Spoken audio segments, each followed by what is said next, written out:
there, Sandra here from Create in Spain, and today I wanted to show you something which you may not have considered but which can really make your card making a little bit special. Now I've got a print here which is really pretty. This I got off of Pixabay and I've just printed it on normal A4 paper.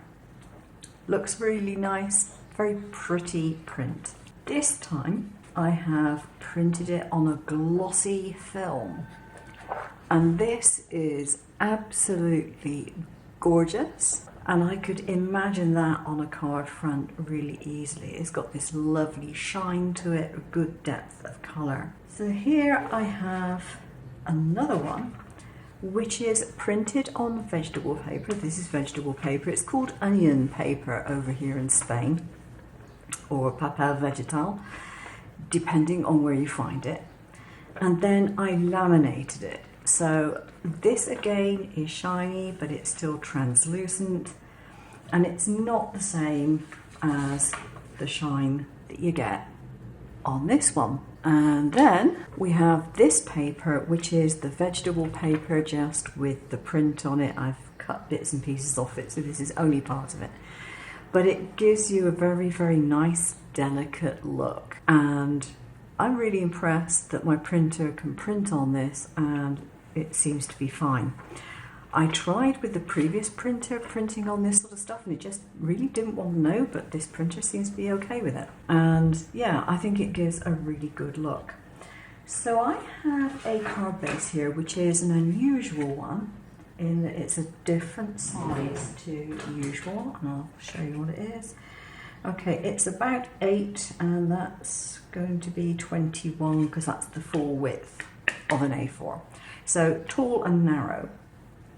And I've deliberately designed it that way because I've made this beautiful shaker to go on it.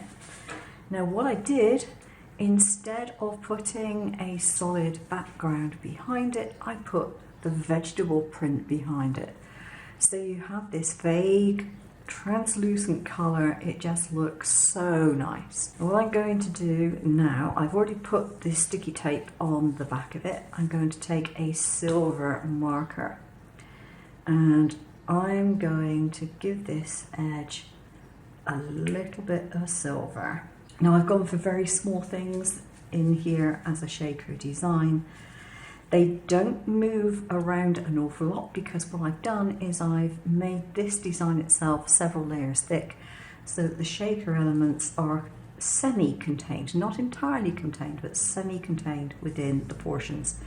So you don't get them all sinking down to the bottom. I cut a vinyl sentiment and I stuck it on a piece of acetate, and I have folded the acetate backwards and forwards to make it raise up above the surface of the card. So when it goes in the envelope, it's like that, but it just curves nicely on the front of the card when it springs up. And I think that finishes it off nicely. I've just done a thinking of you because it's a fairly generic one that I can use. I can always write happy birthday inside if need be, for example. So I'm really pleased with the way that has come out. I think that's going to be a classic.